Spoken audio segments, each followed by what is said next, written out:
Martin, Yes, sir. did you check? Yeah, yes, sir. We were doing the formula, We the did the inspiratory respiratory. and Yeah, respiratory capacity. Yeah. exactly. We did the respiratory capacities. Fine. So after the respiratory capacity, what is the next? Let me check with the NCRT. So that is the exchange of the gases, right?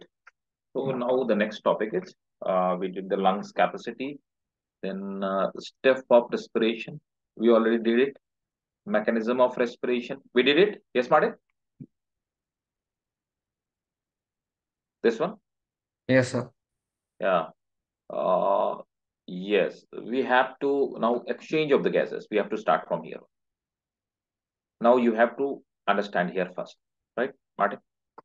Then I will dictate each and everything for you. But before going into that, you need to understand what exactly exchange of the gases. How does this exchange of the gases takes place in our life? Look, this is the this part. So this is the bronchioles, mean the final pipeline of our lungs. At the end of these bronchioles, that pipeline, there are balloon-like structure we have already studied. These balloon-like structure are called alveoli, right? Around the alveoli, there are network of blood vessels. They are capillary and they are the arteries and they are the veins, right? So these are the capillary of artery, the red color. These are the capillary of the vein, right? So they are found around, right? They make a network, right? So what happened? Air come over here. When air come in contact with these capillary, or we can say in contact with the blood. So the blood give back carbon dioxide and take it oxygen. So oxygen it take it and give it back carbon dioxide. That's how the exchange of gases takes place between the blood and, or you can say blood vessel, between the blood and the alveoli, right? More clearly here we can see, you can see that the same thing that this is the alveolar wall, right? So this is the alveolar wall. Air is filled over here. These are the blood capillary. Blood capillaries are taking these uh, RBCs are taking oxygen and giving back to carbon dioxide, right? Now, the more clear diagram is over here. This diagram you need to note down after my dictation, right? After I make you understood, right? So this diagram you need to note down. Look, first try to understand what I am saying to you. Look, this is the alveoli. It's a detailed structure of alveoli. This upper part is alveoli and lower part is the blood capillary. Between the alveoli and blood capillary, there is a very small gap. We have already understood that between the tissues, there are a fluid and that fluid is the lymph, right? Remember, Martin, or not? Remember, lymph? Yes, sir. Lymph, we studied that lymph is called middleman. So everywhere, so these are not directly in contact with each other. So between alveoli and blood capillary, there is a very minute micron or nanometer space that is called interstitial space, which is filled with the lymph. What happens when air comes? So air is coming from here. So when air reaches to the alveoli, uh, the carbon dioxide is taking back and oxygen is it give oxygen to RBC. How does it take place? So outermost layer of the alveoli is called basement membrane. Then there is a epithelial membrane and inner side there is this yellow color structure. Here guys there is a surfactant fluid, right? The lower part that is a blood capillary, the outer side is made up of basement membrane and there is a endothelial layer of blood capillary. This is the epithelial layer. Inside there is a RBC. What happened? How does why the transport takes place?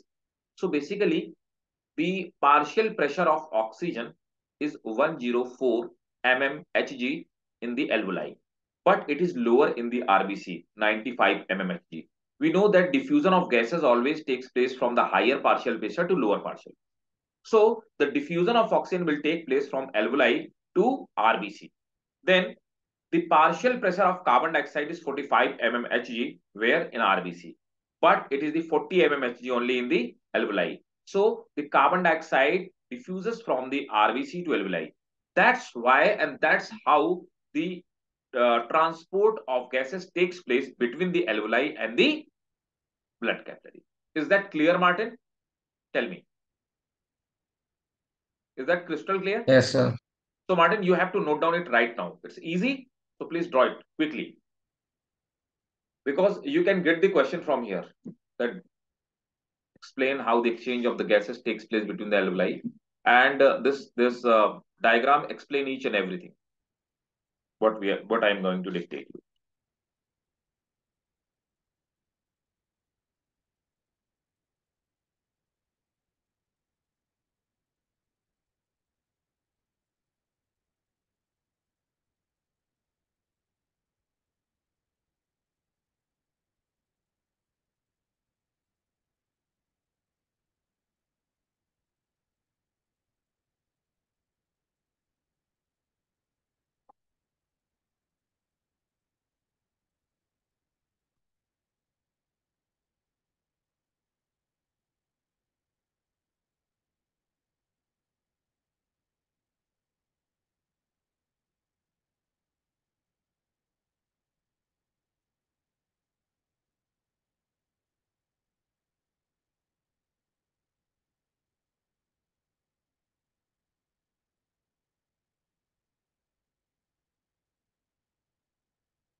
Yeah, done, sir. Done. Okay, great. So please start. Put a heading: exchange of gases. Exchange of gases between alveoli and blood. Exchange of gases between alveoli and blood. Now start writing down. The exchange of gases between lungs alveoli, between lungs alveoli and pulmonary capillaries and pulmonary capillaries is called external respiration. Is called external respiration.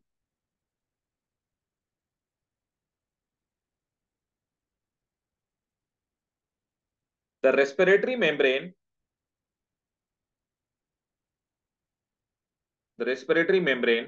of alveoli is made up of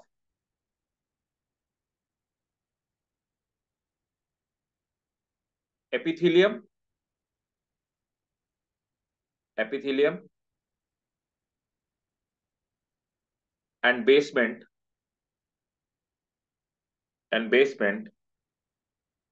membrane.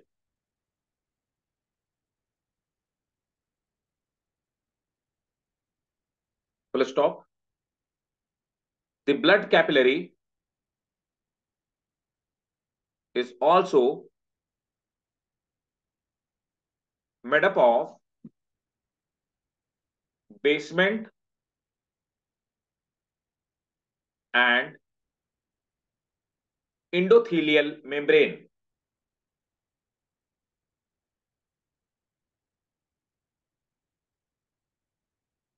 Full stop. Interstitial space, interstitial space is present between two. Interstitial space is present between two, which is filled with lymph. Full stop.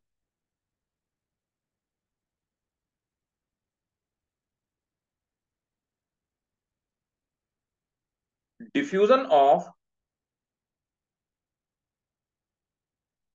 of carbon dioxide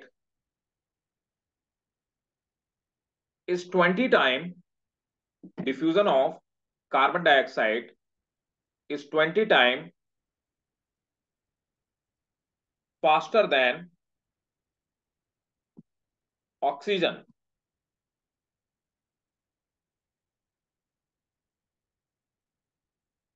Full stop. The partial pressure of, next point, the partial pressure of oxygen in alveoli is higher, that is 104 mmHg, than that of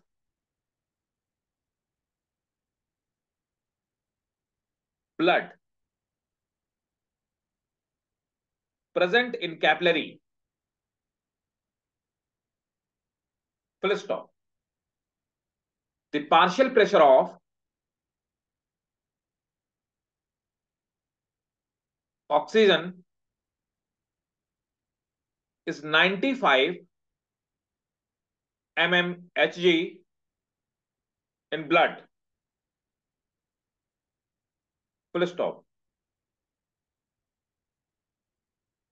That's why oxygen diffuses from its higher pressure to lower, that is from alveoli to blood. Next paragraph. The partial pressure of CO2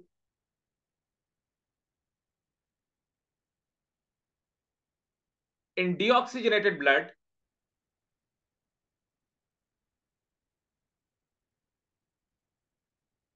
is higher, that is 45 mmHg, than alveoli, that is 40 mmHg. Therefore, CO2 diffuses from blood to alveoli. Full stop. So everything clear, Martin? So, yes, sir. Okay, great. This is very important. You can put the important shine because this is very important for us, your school exam. Uh, then fine. The transport of oxygen. So this was the diffusion. Now transport of oxygen. So first we'll study the in transport of the gases. So put the heading transport of gases. Main heading will be transport of gases. Right. Now first heading, first subheading will be transport of oxygen in blood. Right. How the oxygen is transported in blood. Again, you have to make this complete diagram after I make you understand, right? Look, so Martin, how the oxygen is transported from blood to the tissues, right? That's what we studied, that how the oxygen is diffuses from the alveoli to blood. Now how it is transported through blood to the tissues. So suppose that is the diffusion takes place at our lung. Now our legs, they want the tissues of legs, they want the oxygen. So how it is transported? So look, uh, out of 100%, 97% oxygen is transported through RBC, right? And then 3% oxygen through the plasma, right? Blood plasma, right? Hemoglobin, every RBC have hemoglobin, you know. Hemoglobin is combination of two things, iron and globulin protein, right? This is globin protein. Iron makes heme group and globin protein is a complex protein, right? So hemoglobin transport 97% of the oxygen. How it is transport? Hemoglobin make a bond with the oxygen, right?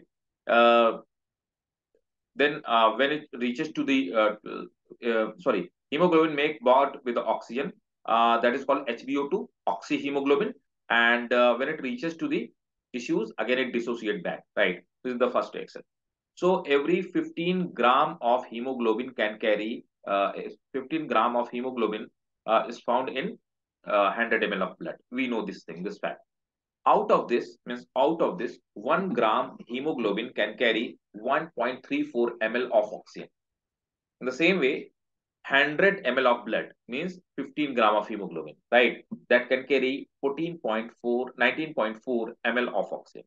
Make this diagram, then I will dictate. I think it's clear to you. 97% through RBC, means through hemoglobin, and say 3% of the oxygen is dissolved with the blood plasma. That's how it is transported to tissue. Clear, Martin? Yes, sir. Note down this complete picture.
Done, Martin?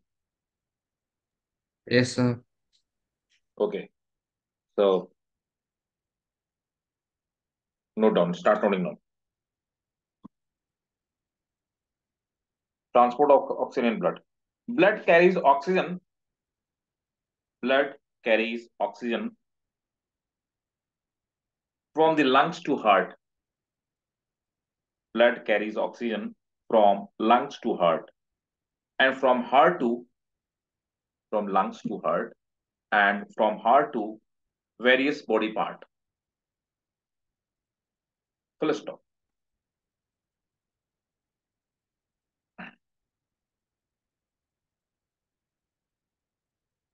First, as a dissolved gas, as a dissolved gas,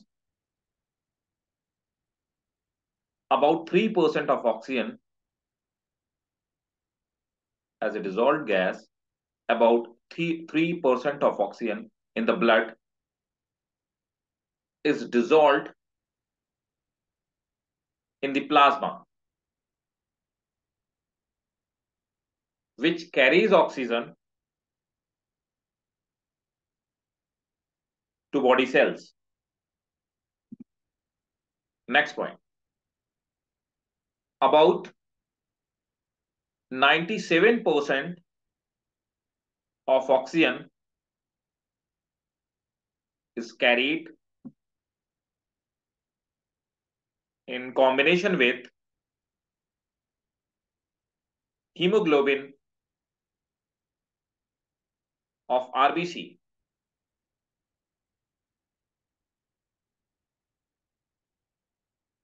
Let's stop. Next point. When oxygenated blood, when oxygenated blood reaches to different tissues,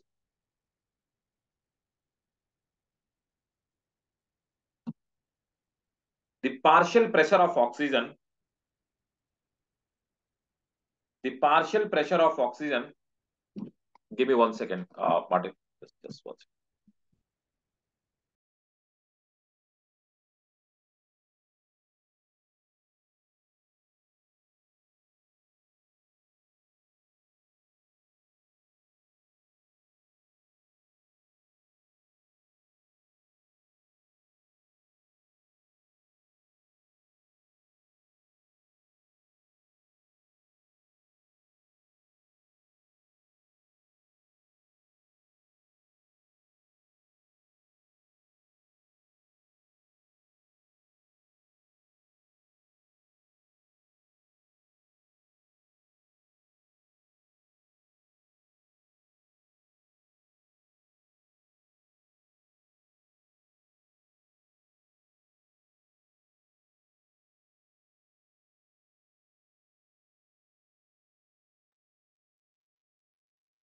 Please note down, Martin.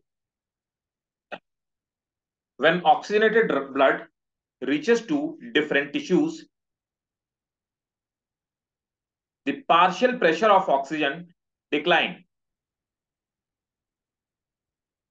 Partial pressure of oxygen decline, and the bond holding capacity, when this reaches to here near to the tissues, the bond holding capacity of hemoglobin comes down. The bond decline, and bond holding oxygen to hemoglobin and bond holding oxygen to hemoglobin becomes unstable. As a result, oxygen is as a result oxygen is released from blood capillaries. Released from blood capillaries.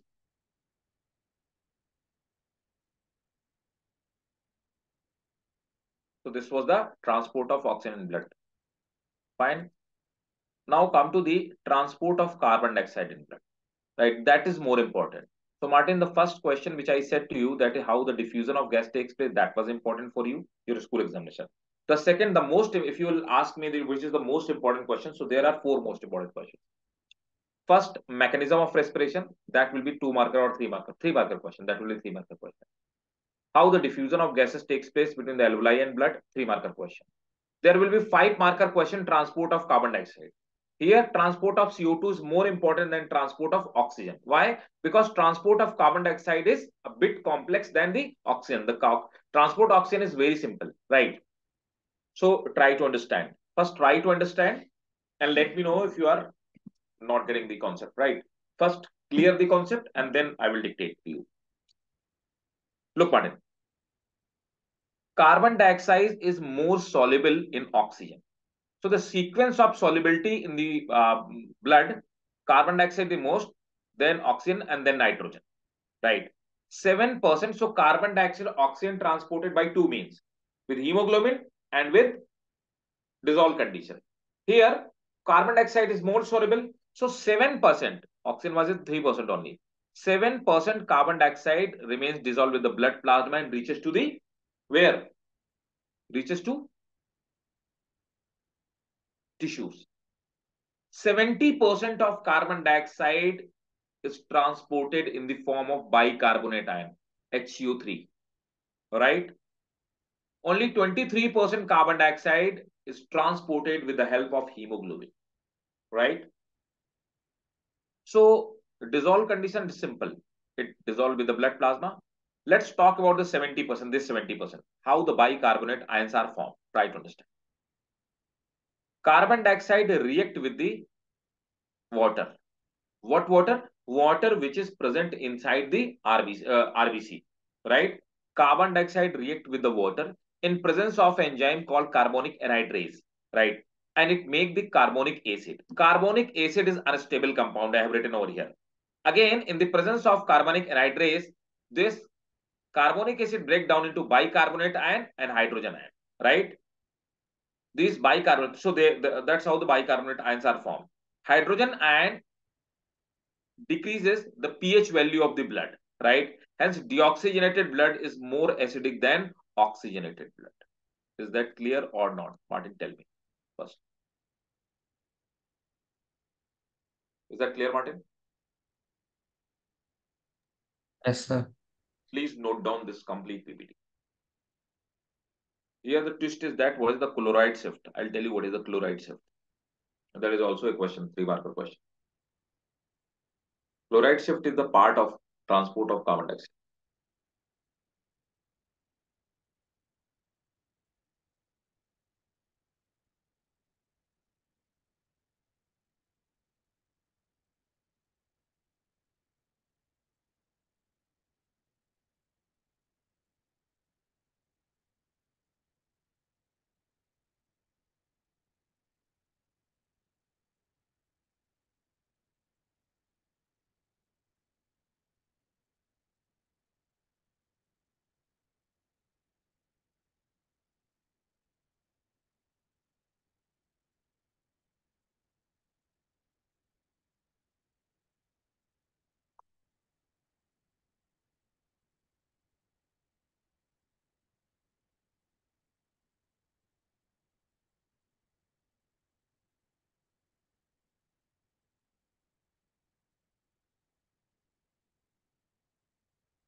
Done, Martin? Yes, sir. Okay. So start writing now.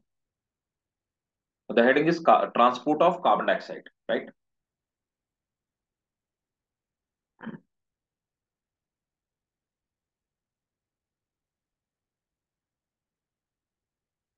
The carbon dioxide in gaseous form diffuses out of the cell into blood capillaries, where it is transported in three ways. Full stop. First, transport of CO2 in dissolved form. First, transport of CO2 in dissolved form. Because of its high solubility, because of its high solubility, about 7% of CO2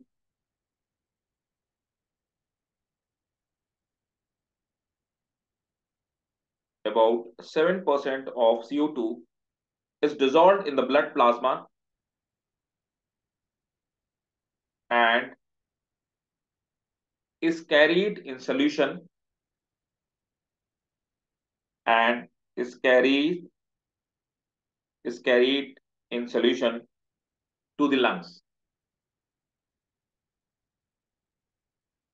Full stop.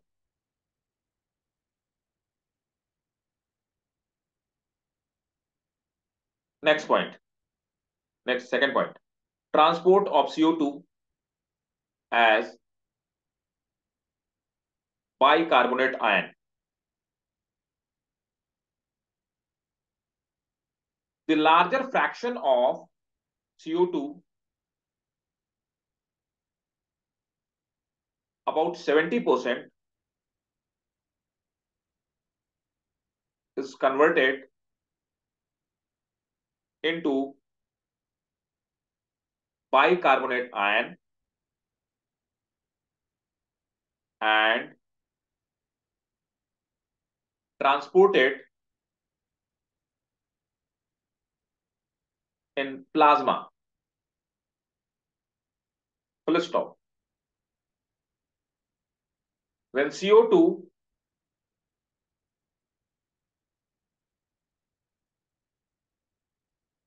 diffuses into RBC,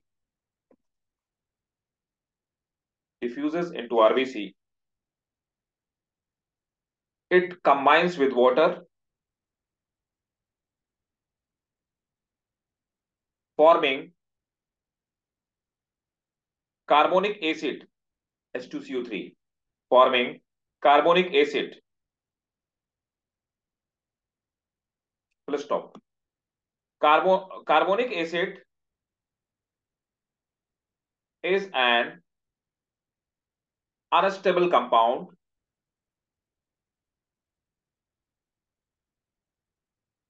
and quickly dissociate into bicarbonate ion and hydrogen ion.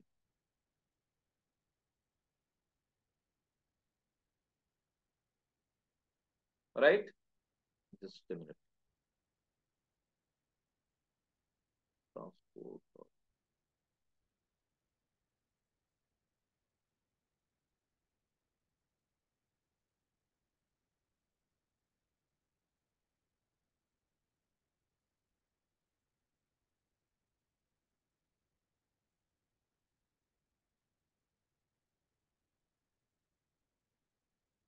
Next point. Transport of CO2, transport of CO2 as carboaminohemoglobin. Transport of CO2 as carboaminohemoglobin. amino, hemoglobin. That is third point. About 23% of CO2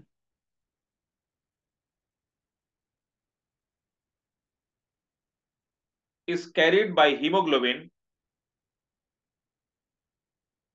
as as carboamino hemoglobin HbCO2. Carboamino hemoglobin HbCO2.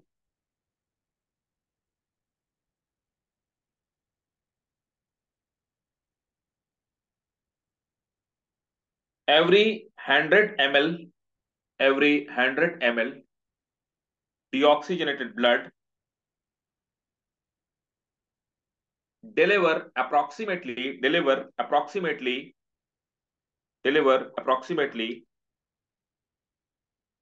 4 ml of CO2, 4 ml of CO2 to the alveoli.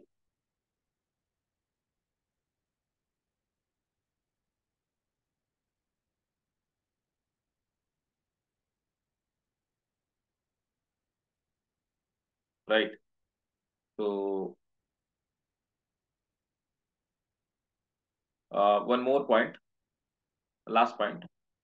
When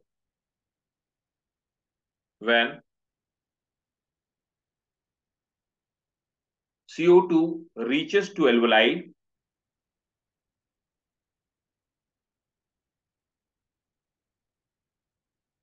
bonding of oxygen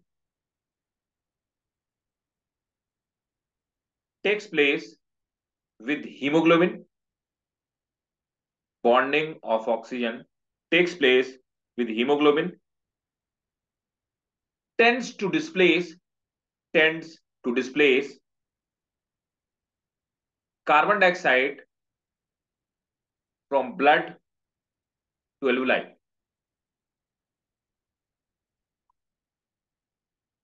This was the transport of CO2. Is that everything clear, Martin? Or if you have any question?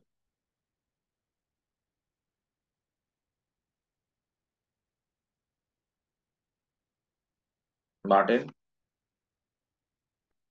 any doubt? No, sir, no, I don't know. Okay. Now there is a neural control, how the brain control the respiration, right? Uh, Disorder, yes, neural control that you need to understand. How our brain control the respiration, right? Here you need to understand. Look, this is our brain, and this is the bones and medulla, right? We know we have. We will study that the part of the brain. Here, this is the brain. The lower with hide part of the brain or back brain, it contains three part basically: bones, medulla, and this cerebellum, right? So this bones and medulla, this is the bones and this is the medulla. So these are the center of breathing control. One center of breathing control is at medulla, and one another is at here, mm, medulla, right? So from here, especially from the medulla, a nerve impulses that trigger the contraction of muscles, right? So these nerve come out and they control the intercostal muscles, right? They control the intercostal muscle of the lungs. That's how the intercostal muscles are controlled by nerves. That's how the respiration is controlled by the brain, right? So look here in pons varolai, this is the pons and this is the medulla. In pons, there is a VRG. This is called ventral respiratory group. They control the expirating muscles. And this upper part is pons and lower part is medulla. In medulla itself, there is another point or control center called DRG. Right? DRG is dorsal respiratory group. It controls the inspiration. That's how the respiration is controlled. Note down this diagram which I have drawn. Right?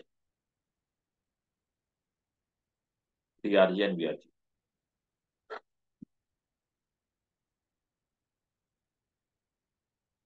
And the heading is neural regulation of respiration.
Done?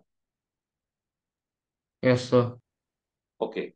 So please start noting down.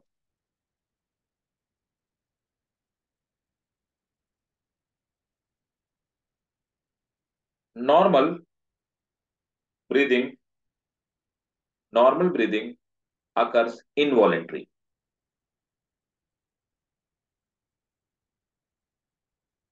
Means this is not in our control. Normal breathing occurs involuntary. Full stop. Adult human being breathe. Adult human being breathe 12 to 14 times per minute.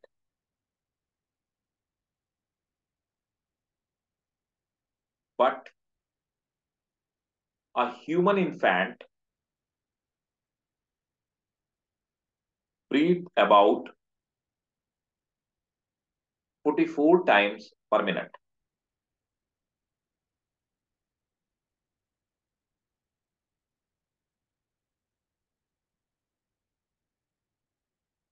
Right? Next point. The respiratory center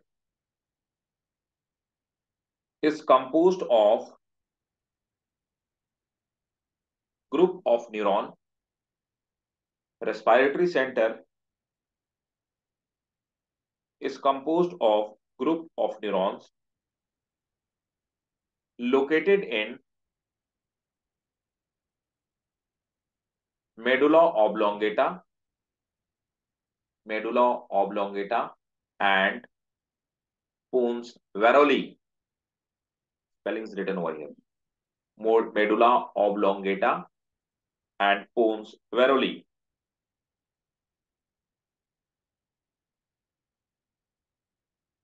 Full stop. Hence,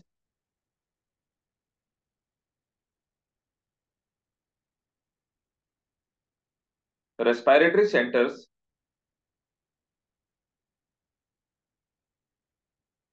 control respiration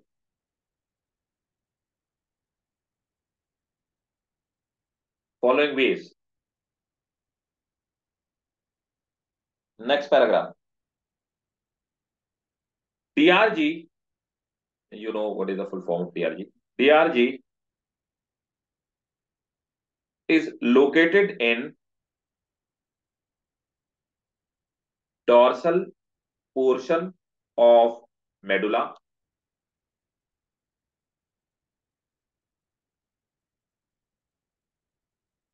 This is mainly responsible for inspiration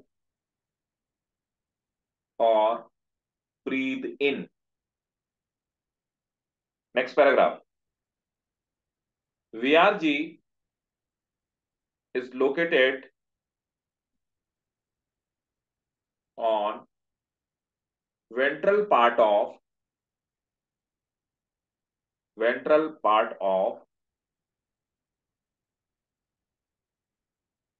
medulla oblongata, ventral part of medulla oblongata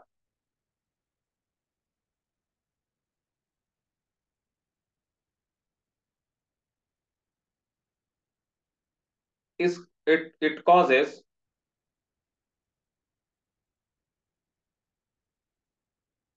either inspiration or expiration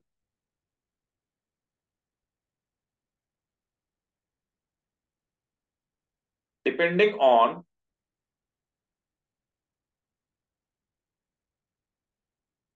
which neuron in the group is stimulated. Means it can cause both. Right? So this was the regulation. Finally, there are some disease or disorder, respiratory disorder. So disorders, yes. So there are some disorders.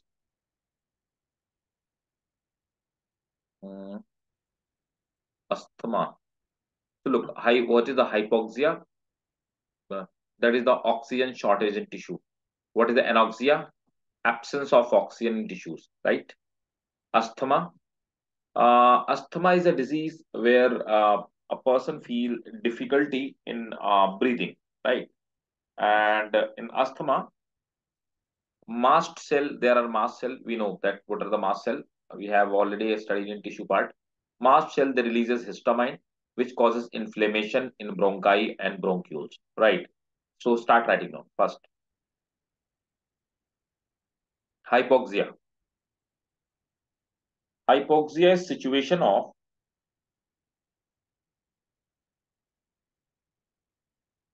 oxygen shortage in tissue. Oxygen shortage in tissue. Next, anoxia. Anoxia is the situation where the absence of oxygen in tissue.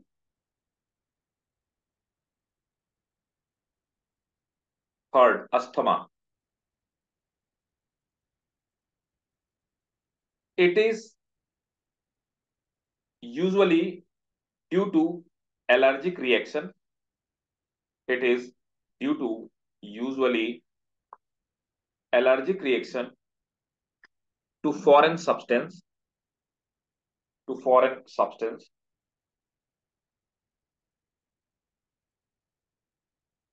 that affect respiratory tract.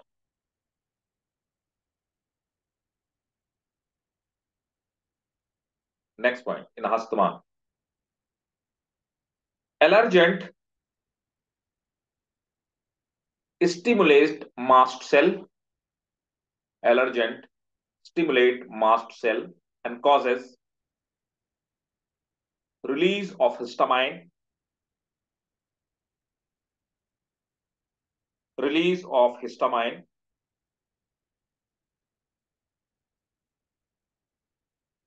full stop. Histamine causes inflammation in bronchi and bronchiole,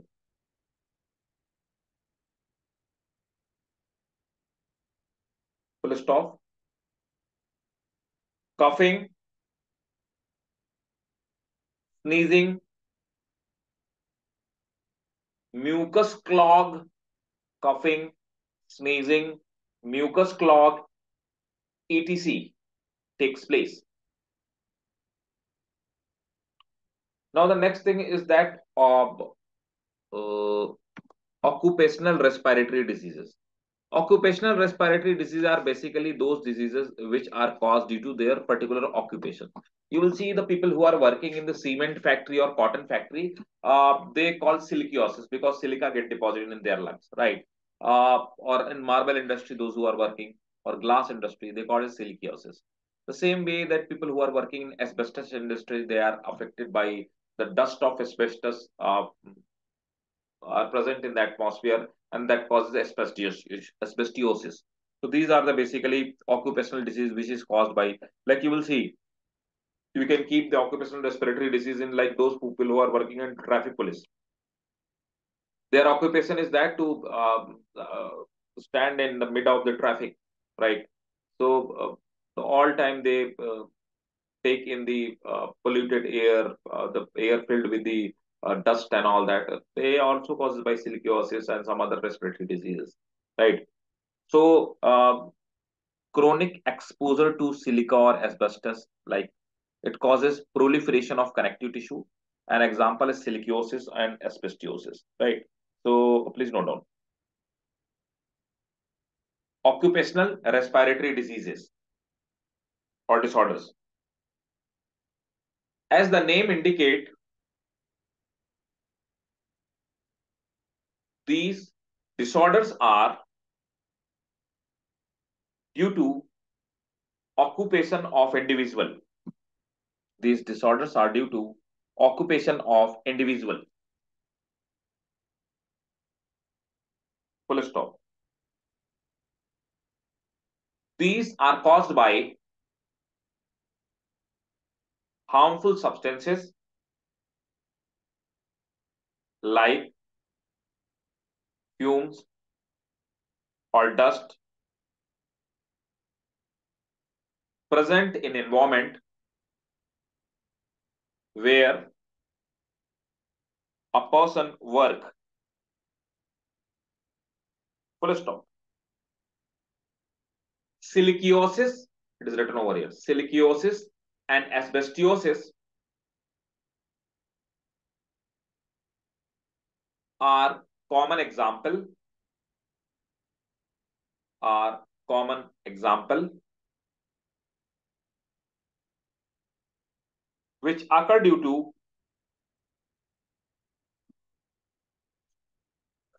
chronic exposure of chronic exposure of silica and asbestos dust silica and asbestos dust in mining industry,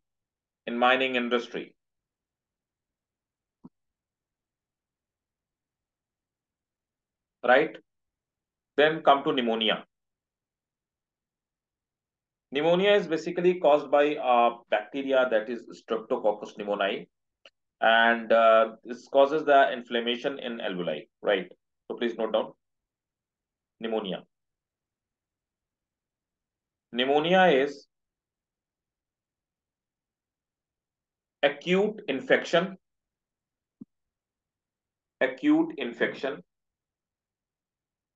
or inflammation of alveoli, acute infection or inflammation of alveoli, full stop. It is caused by mainly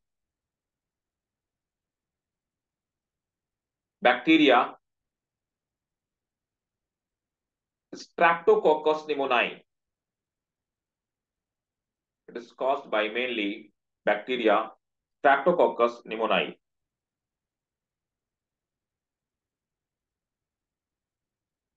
Full stop. It affect infant. It affect infant and elderly person mainly.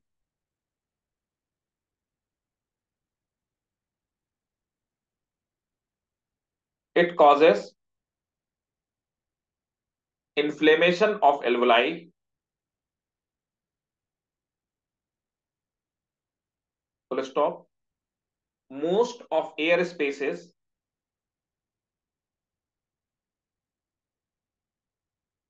of alveoli remains filled with fluid and dead WBC.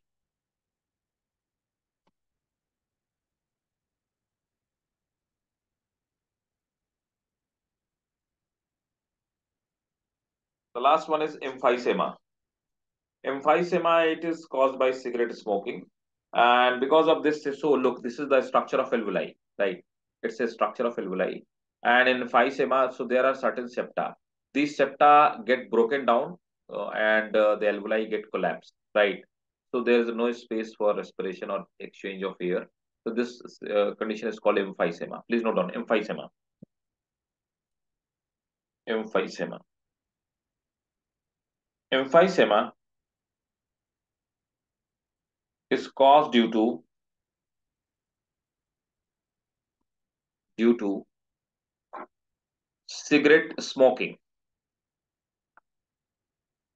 Full stop. Emphysema, emphysema means emphysema means inflation.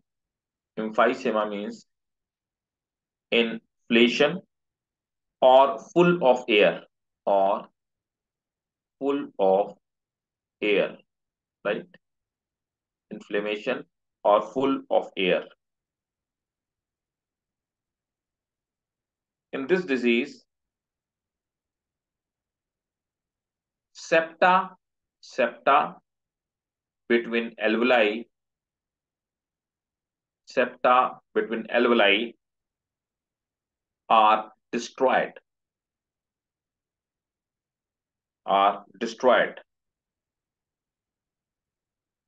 and lungs are replaced by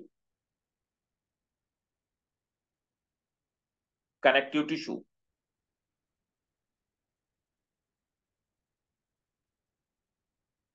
due to which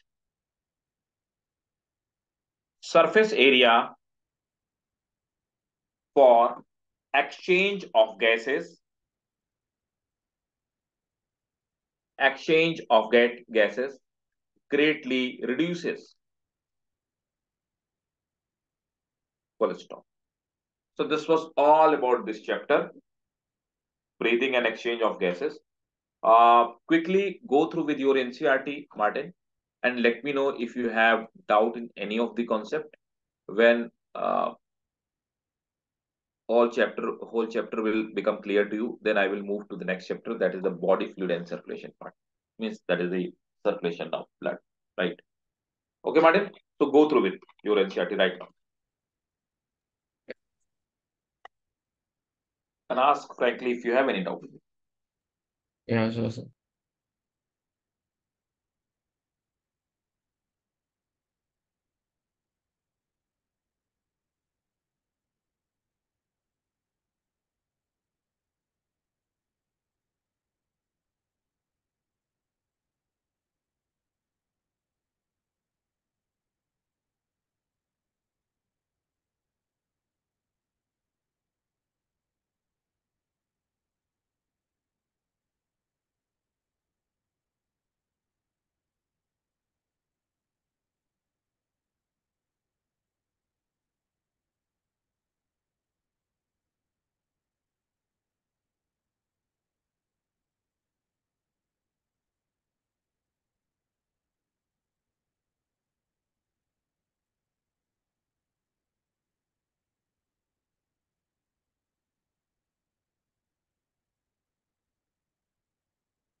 Done?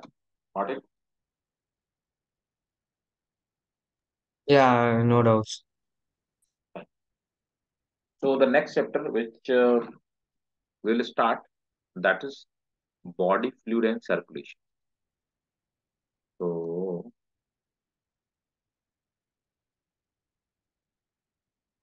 body fluid and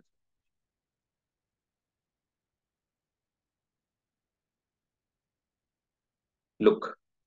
So I will just give you introduction, right? This part. So human body fluid is of two types: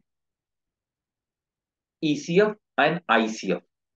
So ECF, which is called extracellular fluid, means that is found in the outside of cell, right? So extracellular fluids, what are they? They are lymph, blood, sodium chloride. They are rich in sodium and chloride ions, right? ICF is intracellular fluid, which is basically protoplasm, which is filled inside the cell, right? So it is rich in the potassium and phosphate, right? So blood is basically 30 to 35% part of what? ECF. Okay. So adult man, they contain 5.5 liter blood, and that is pH value 7.4, and this is basic in nature. Please note of this.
Let me know when you note it down.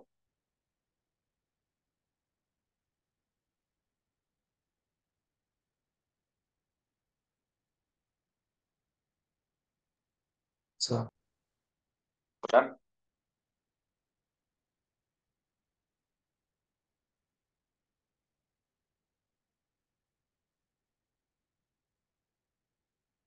Now we will start on the next class, right?